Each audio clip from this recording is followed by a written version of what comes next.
Hello, everyone. I'm Neena Gopal.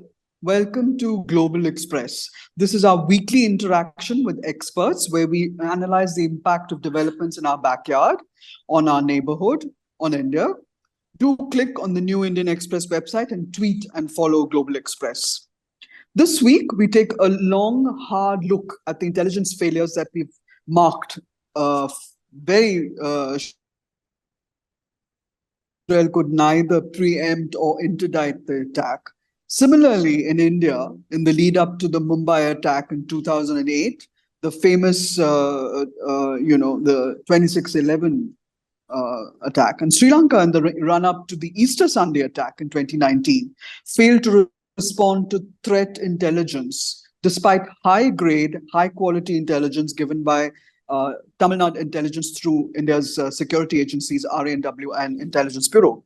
What are the chances of this recurring? How can governments overcome this challenge? Now, our island neighbor Sri Lanka has been rocked again out of the blue, not by a terror attack, but by a video that features the slain liberation tigers for Tamil Eelam's Velupillai leader, Velupillai Prabhakaran's daughter, Dwarka. It set off ripples in the Indian state of Tamil Nadu, but it's strangely not gained much currency in the north in Jaffna. Talking to us today are two eminent Sri Lankans. Shanakian Rasamanikam is a prominent Tamil politician, a member of the Ilangai Tamil Arsu.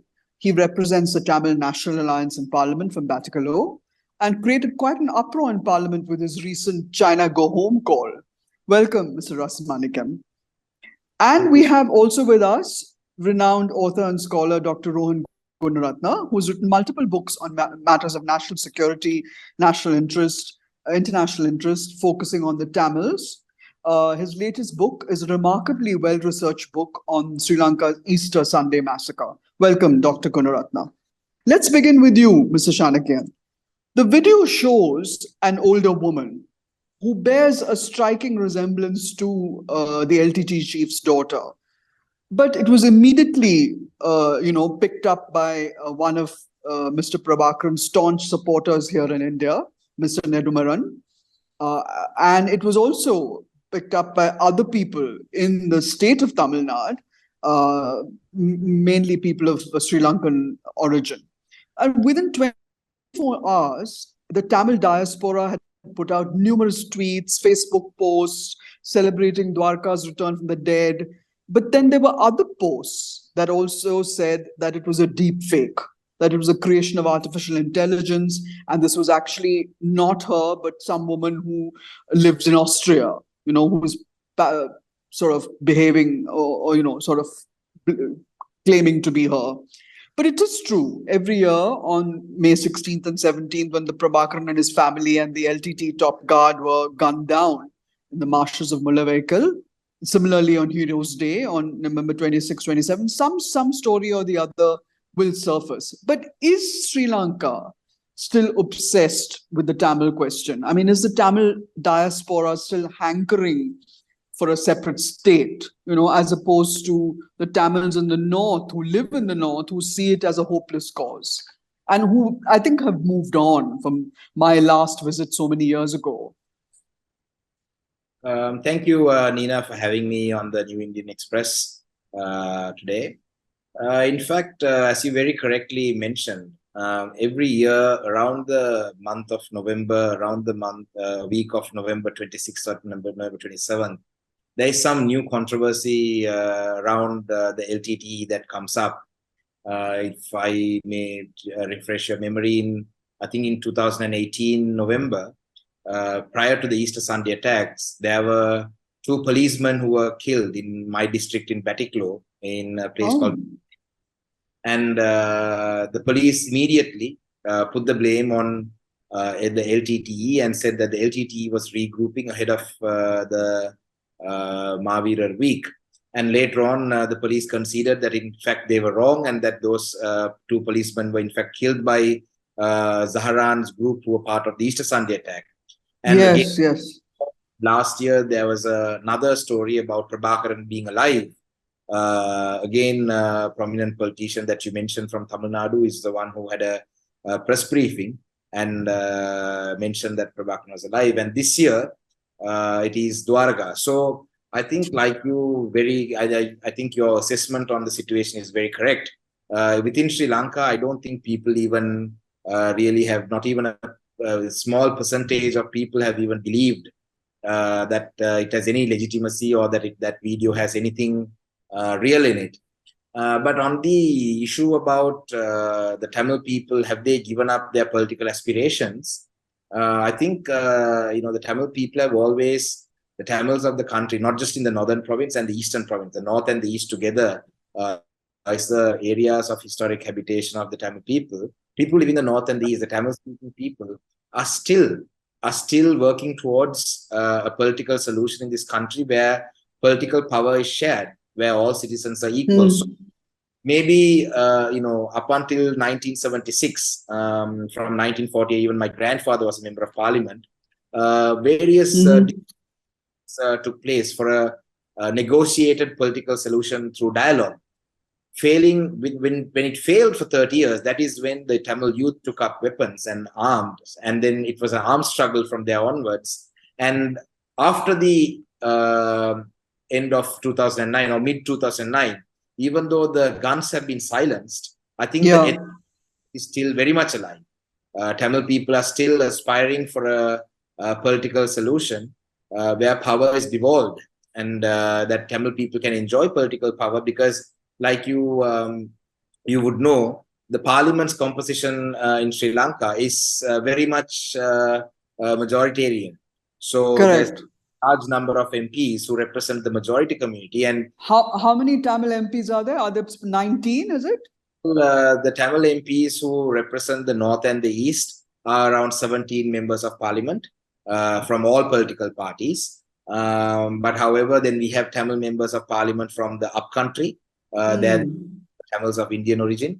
And then we also have the Tamil-speaking Muslim community, who also are part of the Tamil-speaking community, who have a certain number of MPs. But all the MPs put together, I think, don't pass 30 to 35 members of parliament in an assembly of 225 members. So which is why... it's a drop in the ocean. Well, exactly. So which is why, and also these members of parliament are not from the same political party. They're scattered over various parties. So which is why there's an the importance of power devolution is felt by the people, because the Tamil people don't have any legislative power over how their life is going to be, and today's any crisis that the country faces, the Easter Sunday attack or the economic crisis or any of these issues, are issues that have been put upon the Tamil people by people elected, not elected by the Tamil people. People elected. I don't understand what you mean by put upon. Is it because it was a simmering kind of discontent that has always been there, and after the LTTE got decimated, there's really nobody to fight for your cause? Because I mean, that was a violent means anyway. That was not going to, I mean, even though it was sustained for so many years, it didn't provide this. It wasn't going to give you the solution, which is what you wanted. Is that the majority community always elect the president of the country? Yes. The government being from the majority community.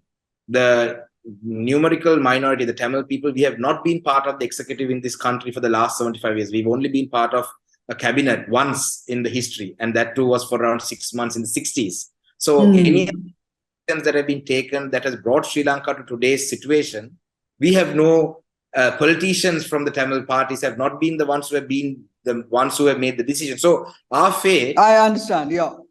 What would you like change? I mean, in a sense, do you have the power to bring about a change?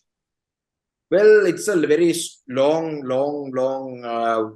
process to actually, because like I said, out of the parliamentarians as well, out of the 225, even for any constitutional change, it is these parliamentarians who have to vote. So even if we have very little power politically to even to propose, we can propose a solution, but it has to be passed through parliament. And when the majority community is, what comprises of the parliament, the majority of the majority community do not want to share political power in this country, which is why we had to go through a through an armed struggle for 30 years. So we are again today back to where we started just after we gained independence. In the 70s. Well, just after how we gained independence from the British.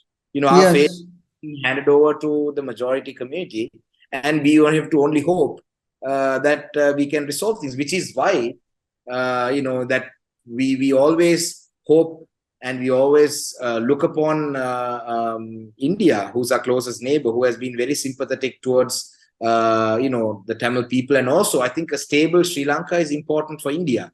That's right. In Sri Lanka is very important to India. And if you look at the north and the east of Sri Lanka, we are Is it one province or has it been bifurcated? It has always been two provinces, but under the Indo-Lanka Accord, there was a the provinces were created after the Indo-Lanka Accord, and it was these were two provinces, but there was a clause for the provinces to be merged together with a referendum held, but the referendum was never held from 1987 till 2005. And then the party, the JVP, the Janata Vimukti Peramuna, went to court and got those two got that removed, so that merger would never happen. So if you look at the northern province is closer to Tamil Nadu in India than to the capital in Colombo, which is why any security concern that India has is a security concern for us as well, which is absolutely certain political positions within the country on geopolitical issues as well. So, which is again going back to a political solution. India 1987, was instrumental in coming any sort of devolution that is currently in the constitution. We are thankful to the government of India, for intervening to bring about that constitutional amendment. That's through the 13th Amendment, the provincial council system. But successive governments have done everything within their power to stop the 13th Amendment. The council's a toothless organization. They have converted them to a white elephant by taking away its powers. So that is not a sustainable. The 13th Amendment. Are you able to speak to other Tamil MPs from other parties and in one voice to push for the 13th Amendment and for elections to the provincial councils? Well, there are some Tamil political parties who are opposed to the 13th Amendment. They don't accept the 13th Amendment as a solution. They feel that the 13th Amendment is below. You?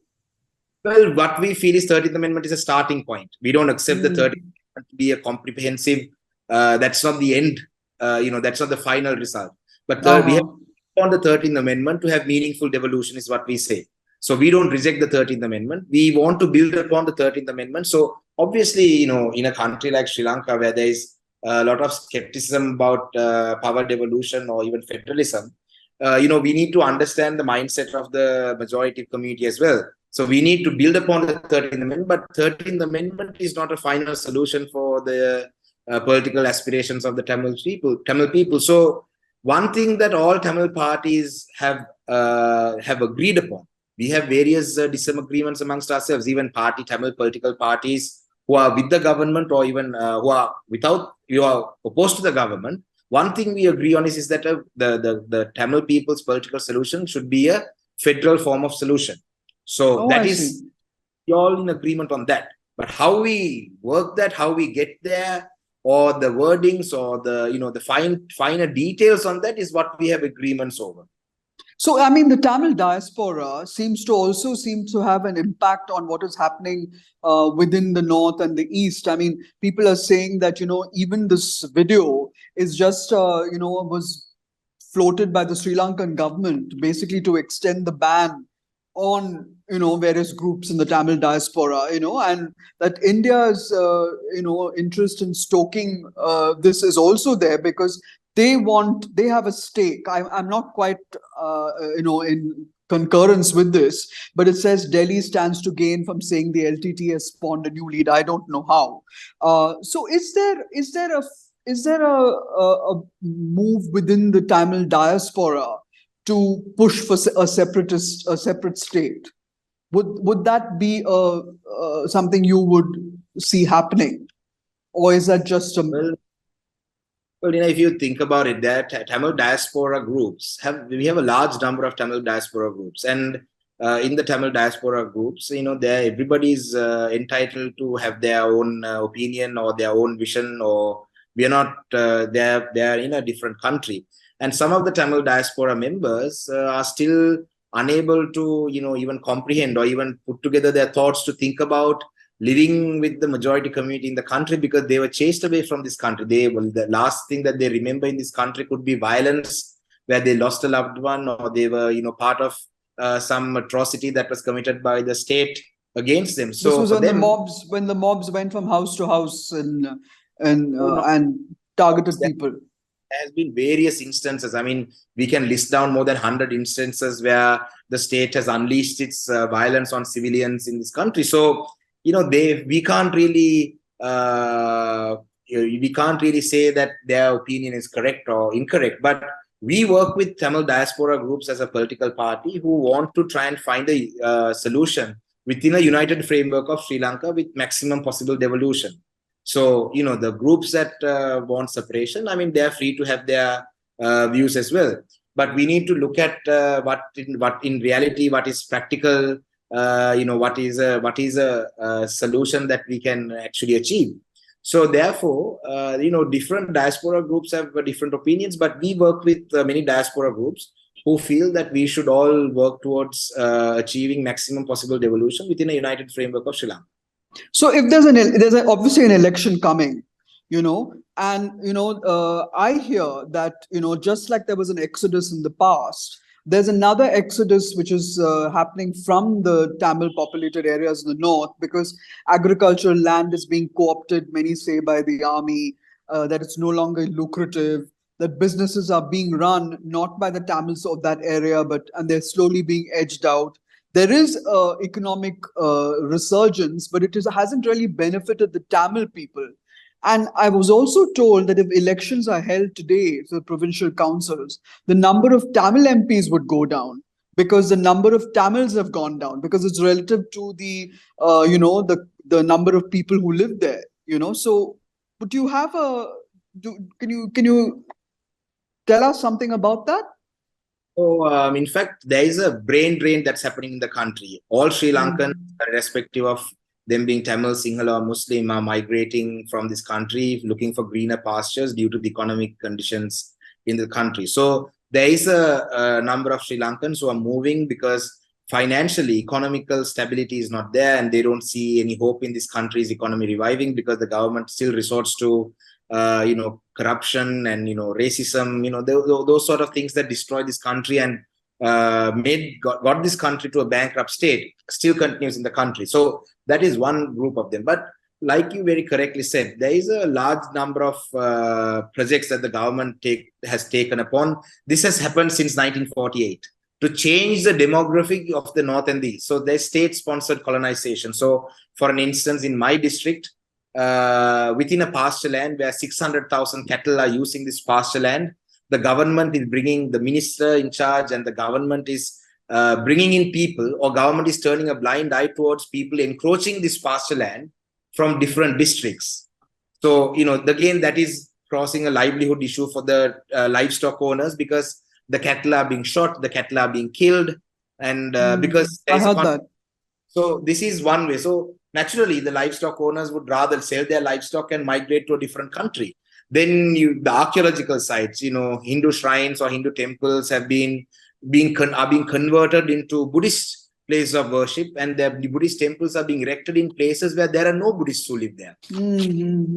Trincomalee, which is the district north of Batticaloa, nearly 40 to 50 new temples have come up within the last 3 to 4 years. Under the presidency of Gotabaya Rajapaksa, they were started, and they still continue under President Ranil Wickremesinghe. So that is another form of, changing the demography. So if there was an election to happen, I think the threat of number of elected representatives from the Tamil community reducing is not because Tamils are migrating, but it is because the Sinhala population, the majority communist population, increasing in our provinces. I see. 48. Based on the census in 1948 and the last census that took place in the country, in the eastern province of Sri Lanka, the Sinhala population has increased by 800%, as opposed to 200% in any other part of the country. So the normal growth rate of the majority community is around 200% in a district, but in eastern province it is 800%. and the district of Ampara, which is south of Batticaloa, the percentage is at 1,200%. So My that is gosh. increase. So some of the people who live in the south, they say, if Tamil people can come and live in the south, why can't Sinhala people live in the north and the east? So what we say is, we are not opposed to any Sinhala person wanting to relocate to the north and the east. What we are opposed to is the state-sponsored colonization that's happening. So even the Mahavali irrigation, so the Mahavali is an irrigation project that came to existence in the 70s. Was when the Mahavali Act was when they came up with the Mahavali Act, the lands under the Mahavali scheme, the irrigated land, once irrigation projects are completed, the lands were supposed to be distributed on the national ethnic ratio. But today, 96% of these lands have been given to the majority community. So even if any of the remaining lands under the Mahavali irrigation project are given to the Tamil-speaking community, that still does not come to the national ethnic ratio. So this is the challenge. This is why we will lose representation in the provincial council or in a parliament election. Now, the district of Ampara, we were unable to elect a member of parliament in the previous election, the recently held election.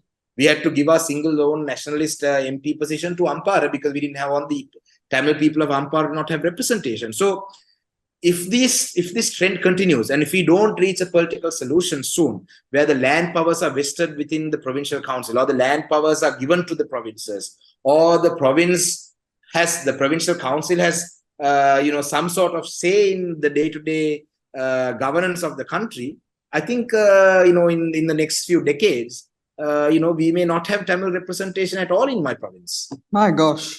Anyway, the point is, you also come from Batticaloa. You represented in parliament, and the east was where the the Easter Sunday, that's whatever his name is, Zishan, or whatever his name is, Zahran Hashim, was the man who actually orchestrated this whole thing. So it struck me, I mean, is there a deep mistrust now between the Christian and the Muslim communities? I mean, there were anti-Muslim riots, there were anti-Muslim mobs roaming the streets after Easter Sunday. Has that subsided? Because there are a lot of the Muslims are also of Tamil origin. Does that suspicion still persist between the two communities, or between all the three communities, include the Hindus? And there was a lot of talk, that President Gotabaya Rajapaksa was reluctant to even act on the recommendations of the Eastern Sunday Commission, and it wasn't just Maitripala Sirisena, it was also Ranil Wickremesinghe and all the other MPs who were informed of the attack and did nothing. So, is there a wedge now between, people like Rauf Hakim, who I always believed was a moderate Muslim, and the radicalized Muslim community in the East? Well, around the Easter Sunday attacks, there's a huge question mark. There are questions being asked, a lot of unanswered questions, a lot of suspicion, not just in the minds of the Muslims or the Tamils or the Hindus or the Christians or the Sinhalese or the Buddhists. There are questions amongst all Sri Lankans about these Easter Sunday attacks. And the very recently released Channel 4 documentary has now increased the number of people questioning about the Easter Sunday attack. So I think in just after the aftermath of the Easter Sunday attacks, there was a lot of anti-Muslim sentiments in the country, and the government at the time also turned a blind eye towards riots that took place against the Muslims. There were Muslim houses were burned, Muslim shops were torn. There were riots against the Muslims. So and the monks, even went to the extent of asking the Muslim MPs, the Muslim ministers to resign. So, all these things kind of helped President Gotabaya Rajapaksa, build up a case for a strong leader, need for a strong leader. The big question that we have right now is that why is the government afraid of an international investigation? Why is the government hiding? Now, in 2009, during the last stages of the war, there are thousands of Tamil people are still unaccounted for. And there is still no justice mechanism. The transitional justice process has not, has not had made any sort of progress in the last 14 years. And the Tamil community, the Tamil speaking community, have always asked for international investigation, because there is no way that the people who are accused of these crimes can investigate their own crimes. There is no real we don't see that that's a fair way of that there'll be a fair investigation if those ones who committed the crimes are the ones who are investigating the crimes. So likewise, that's very odd. Yeah. Likewise, in the 2019 Easter Sunday attacks, Yeah. The Channel 4 documentary, and there are various other sources that have now come, are accusing the state intelligence apparatus of being part of some of these operations. There are allegations against the state intelligence. So how can the state then investigate itself? Because there are allegations against Member of Parliament Pillayan that his spokesperson, who is now in France, has openly said that these are all allegations. But absolutely, why aren't these allegations being taken seriously? Right now, we have a president in this country who co-sponsored a resolution in the UN Human Rights Council when he was prime minister, agreeing to international observers and investigation. And very recently, in an interview with the French media, he completely shut it down, saying that there is no need for international investigation. So, is there something that they're trying to hide? Because what we must understand is that President Ranil Wickremesinghe became president with the majority support of the Rajapakshas who are accused in these videos. And that's even right. The parliamentary majority that he holds is thanks to the Rajapakshas. Yeah. So is he, by saying no to an international investigation, is he trying to help the Rajapakshas not face an international investigation? Is that what's going on? So also what about the Muslim community itself? Because the Zahran Hashim has been accused in Mr. Gunaratna's book, in the Dr. about being in the pay of military intelligence. I mean, who was he? He was distributing jihadi material. Is this still something that is a worry in your district, in your area? Well, I think, are there cells that operate there? Well, there's various information that comes up. So this is a very controversial matter. Topic. Very controversial topic. So there are a lot of things that I need to be very careful when absolutely out. Absolutely. So I will give you an example. So in the Easter Sunday attack video, there is something called the Tripoli platoon that is of spoke. So in that video, it has been mentioned that the Tripoli platoon operated in the eastern province, and how the Tripoli platoon was different members. Now there are new evidence saying that members who are part of the Tripoli platoon have come out and said that how the Tripoli platoon really works. So I have raised this in Parliament as well. So I can share with you some of the links that I spoke about this in Parliament. So if the intelligence there was really involved, who is going to investigate the intelligence of the country? I mean, 2 years ago, there was a motorbike that followed my fellow colleague, Mr. Sumandiran, on our way from Parliament. Yes. On our way from Parliament to a meeting. And when we raised this matter as a Parliament privilege, that it was in violation of a Parliament privilege, they were summoned to the privilege committee. And what they said was that it was a matter of national interest, that therefore they can't give us further information as to why we were followed in Colombo on motorbikes. So, if we ask these questions from the government's system, the answers that we are going to get is the answers what the government wants to give. So, which is why we need an international investigation. But also, if there's any real threat of any further Islamic extreme ideology, I'm sure it's the duty of the state intelligence and the defense apparatus to look into it. Because, I mean, it struck me as I was reading the book that, all these years, the focus of the state intelligence has always been the Tamil separatist movement. It's never been the Muslim, radicalization of the Muslim community, which is a completely new development in Sri Lanka. The country And and the government. the fact is that the one threat, the country Sorry. and the government. No, The I country and the said government, and yeah. people who want to power and stay into power always need a boogie.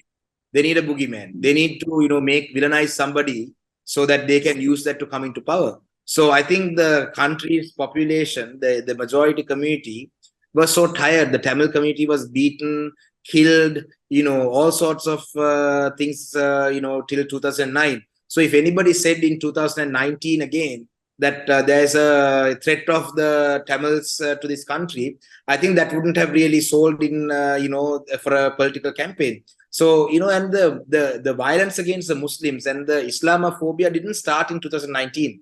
It started in 2013, 14. Violence against the Muslim community. There were various things about how the Muslims were, their Muslim doctors were accused of making women infertile. Muslim shops people were asked to boycott Muslim shops, saying that they were putting, various things in the food to make men impotent. So this Islamophobia was slowly building up for like 6 or 7 years. So it wasn't something that happened overnight. So I think it's because, you need an enemy when you're the real enemy for the country. Now, let's say when the political class that was refused and rejected in 2015, they were the enemies of the country at the time. So they needed to make a comeback. So they need a new enemy.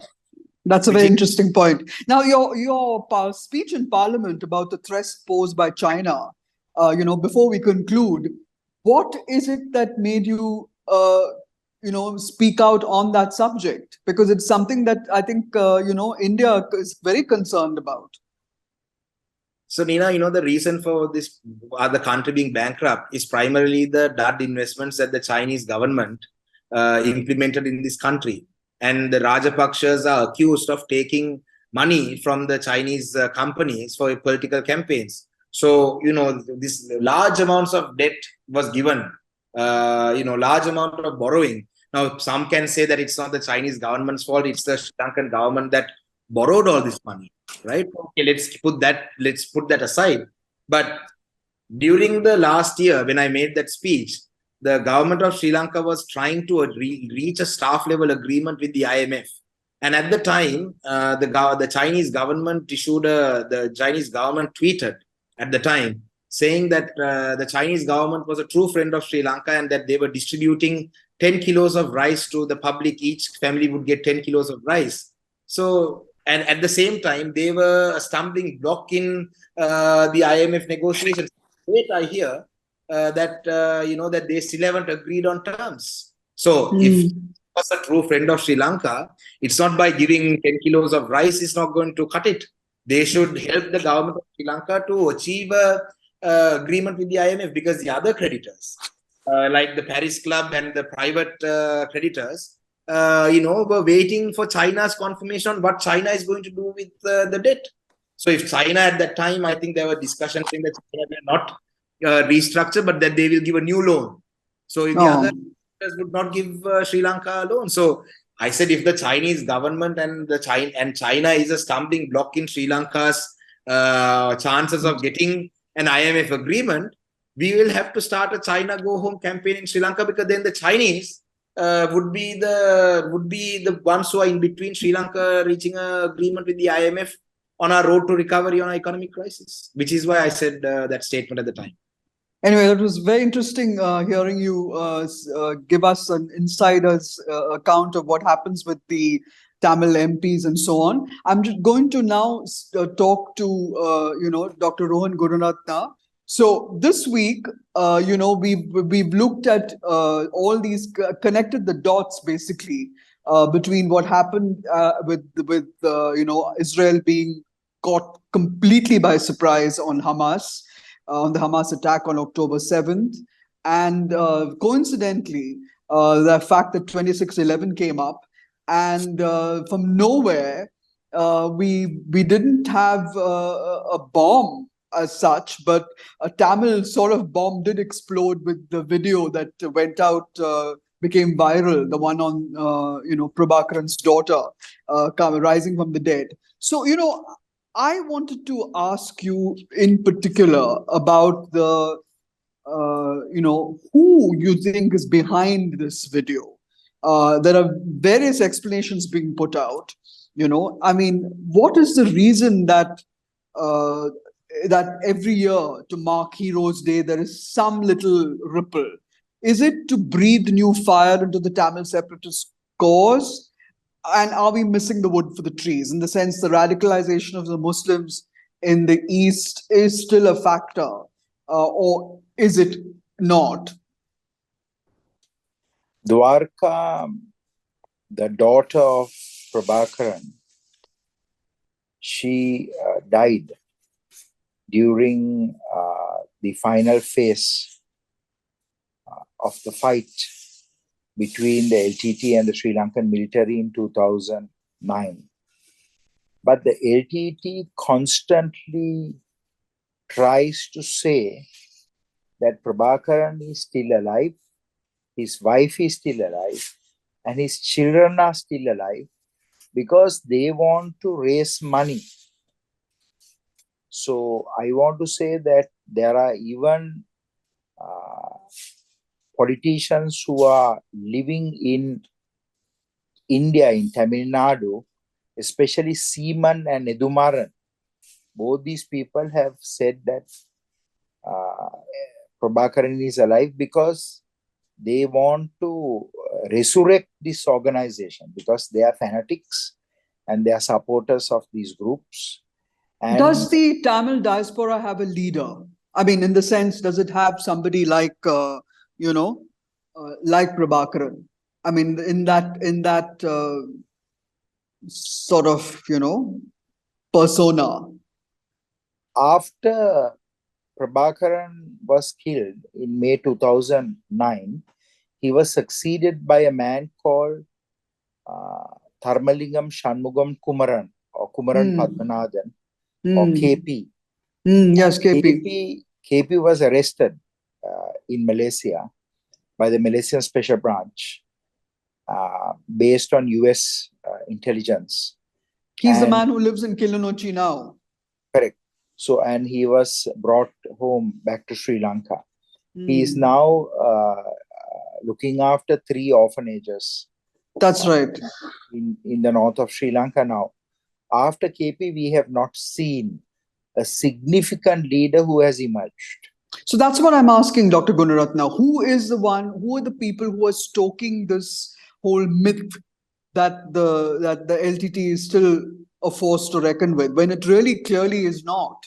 It doesn't have the arms, it doesn't have the motivation, it doesn't have the numbers, really. It doesn't have an army. That's all over. A militia, really. After the arrest of KP, the international network of the LTT has fragmented. So there are various leaders who are, especially in Western countries, who are fighting each other to become the leader for financial. I see. Oh, I see. We have seen that LTT key leader in Switzerland is behind this particular video. Okay. And we have also seen that they are doing this for the purpose of raising funds. So my appeal to the Sri Lankan Tamil community overseas, those of Sri Lankan Tamil origin, is do not be tricked, do not be cheated, do not be influenced by these lies. Come to Sri Lanka and develop the country, especially the Northeast, because the Northeast suffered the most. And it is so important for everyone to hold hands and work together to rebuild and restore the Northeast without believing in terrorist propaganda and get carried away. That's a very good sentiment. That's a very good sentiment. But the Tamils of the North and the East do feel that they're being robbed of their land, that they're not being given a fair shake, that the provincial councils, have been robbed of its, basically independence. I mean, the fact that they have no power, they're basically robbed of their power. That there are various comments like that, which I've also heard, and which on the program Mr. Chanakyan has just shared with us? I think that the Tamils from since 2009 they have done exceptionally well. And I don't see any discrimination on the part of the Tamil community. In fact, the Attorney General of Sri Lanka is a Sri Lankan Tamil, Mr. Rajaratnam, the Honorable Rajaratnam. Yeah. And I also want to tell you that there are Tamils who are in the Sri Lankan Parliament, and they are doing exceptionally well. And the Northeast is at total peace. During the time of the LTTE, Tamil children couldn't go to school. They were being forcibly recruited. So I think that one must be able to separate what is propaganda and what is real. There are some issues in every country with every ethnic community. That's true. And I think those issues have to be addressed, and they are being addressed. I don't see that a single Tamil has been harassed because someone is Tamil. So I think that what about the Muslim community, Dr. Gunaratna? You've expended a lot of your energy on a very, very well researched book on the Easter Sunday massacre. You know, what is it that led to this radicalization of this Muslim community? It happened right under the nose of Colombo, and wasn't even it didn't seem to have struck anyone that something like this was coming. The Sri Lankan Muslim community has been a very peaceful community. That's right. Until the Easter Sunday attack. So until the Easter Sunday attack, people did not believe that a segment of the Muslim community, a tiny segment of the Muslim community, has been radicalized, has been politicized, has been mobilized by a terrorist entity to mount such a devastating attack. So I want to tell you that it came as a surprise to the public. But if one examines the security and intelligence reports since 2015 January until 2019 April, there were 330 intelligence reports, including reports from India, that provided very precise information, very precise intelligence that a man called Zahran was planning attack, and he was from ISIS and the Islamic State. So they had identified Zahran Hashim as the ringleader. Absolutely. And the Sri Lankan political leaders who were in office at that time, they did not take the threat seriously. Yeah. So I believe that the Easter Sunday attack is a classic example of operational failure. It's not an intelligence failure. There was sufficient. What is the difference between an intelligence failure and an operational failure? Operational failure is a failure to act based on intelligence. Intelligence failure is a lack of intelligence or absence of intelligence. In this case, considering the reporting from the State Intelligence Service, from the military intelligence, from the AI intelligence, naval intelligence, police intelligence, and other services, there was intelligence from India. There was intelligence from Tamil Nadu police that was developed and shared by a brilliant Indian officer. And I think that every Sri Lankan, every Indian should be very grateful to that officer, because they were able to warn Sri Lanka. But it is the Sri Lankan political leaders. So who do you blame for this? Who do you blame for this, for the failure to act? The president of the then president of Sri Lanka, Maitripala Sirisena, I believe you have interviewed him.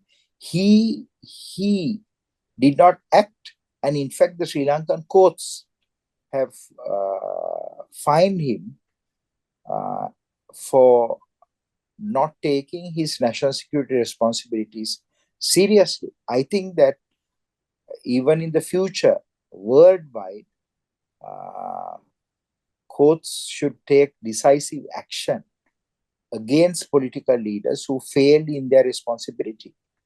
And this is a classic example. What exactly was the reason that he did fail to act? Was it because he didn't? I mean, what was it? I mean, could he not figure out that if they're saying there was going to be an attack on a particular church, I believe they named the hotels even where they would, like Kingsbury, Cinnamon Grand, Shangri-La, Taj Samudra. They actually gave specific intelligence that there would be an attack on the church, the Methodist church. That's right, isn't it? The Indian intelligence reporting was very precise. It identified Zaharan. It identified the attackers, including his brother Rilwan. And it said that they were going to use suicide. And it identified the churches, although it didn't name the churches.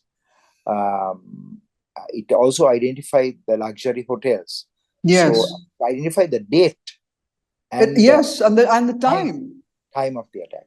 So I think that there's a huge failure to act. That is why the Sri Lankan courts have fined the president, not only the president, but the then Secretary of Defense, the then Chief of National Intelligence, and the then Director of Intelligence at that time.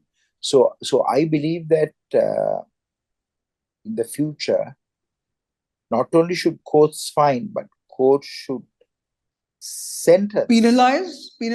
Sentence, because that is important to send a clear message. To answer your specific question, why the president didn't act, I want to tell you that most politicians, unfortunately, are driven by electoral compulsions.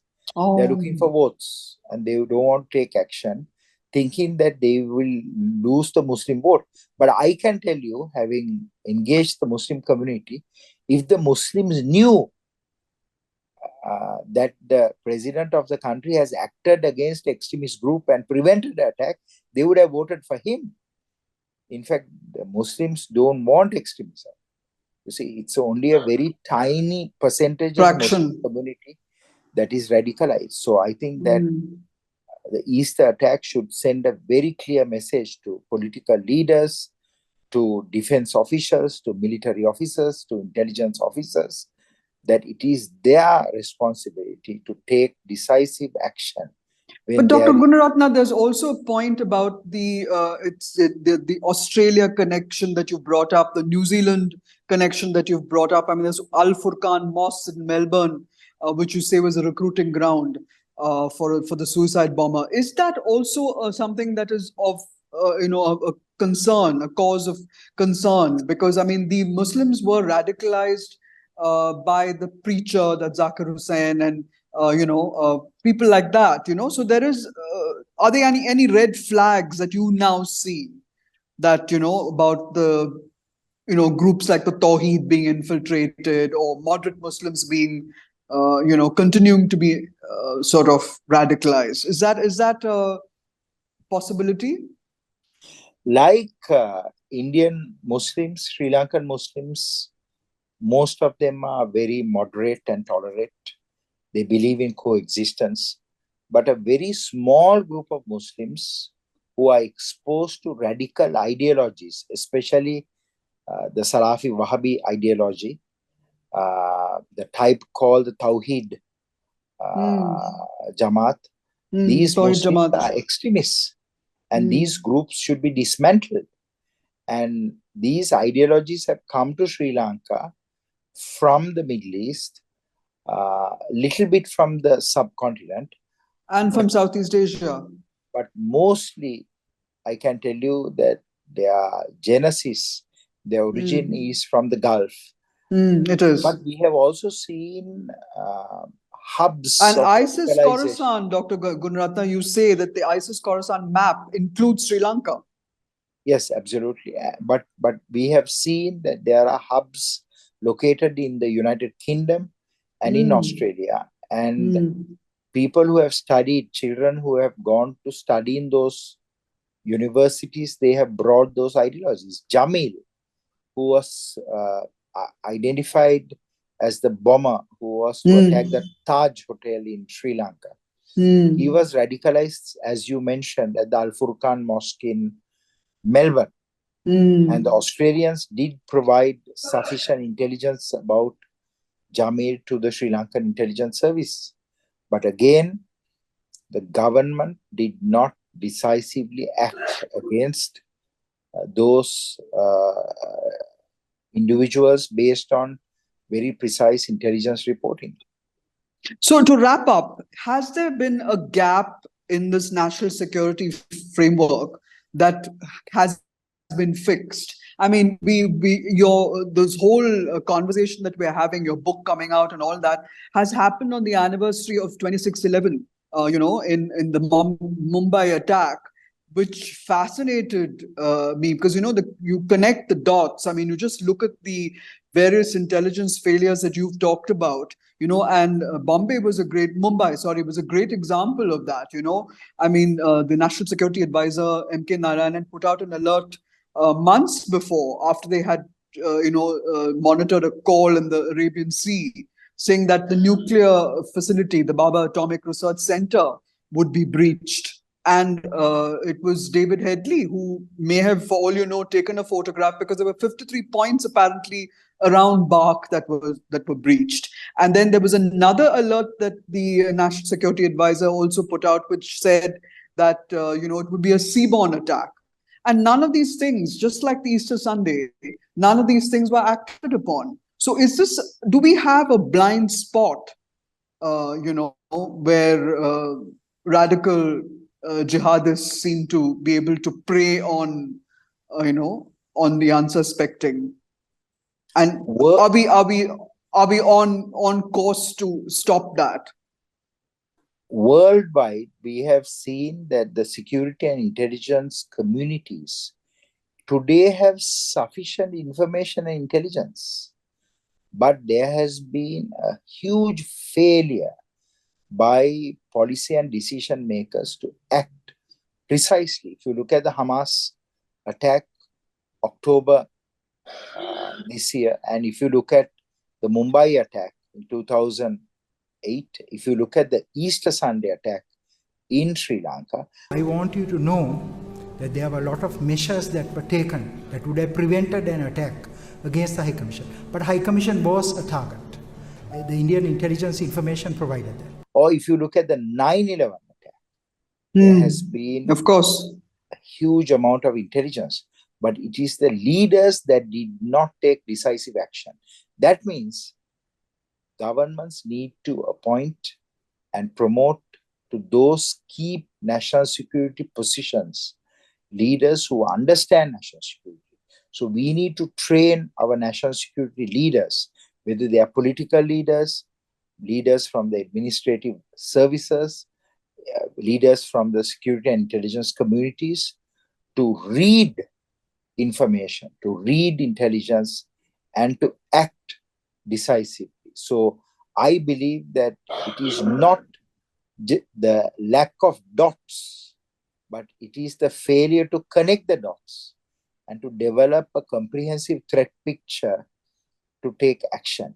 So our understanding, after a comprehensive study of these intelligence failures and operational failures, clearly demonstrates that in parallel with developing high-grade, high-quality intelligence, we also need the leadership skills, leaders who are brilliant, leaders who are worthy of holding those appointments, to be identified and promoted and appointed so that they will do what is important to prevent their nations. If you don't put the best leaders to those national security appointments, there will be no social harmony, there will be no political stability, and there will be no economic prosperity. So every nation should select and appoint the best and the brightest to staff those key positions in national security. Thank you. Thank you very much. That was really very illuminating. And how we hopefully we will in the years to come, read and learn from your research and your books. Thank you very much, Dr. I'm Gunaratna. very pleased to speak to you, Nina Gopal. Thanks very much. Thank you for watching Global Express. Please click on the New Indian Express website and watch Global Express on Facebook and do share it. Thank you.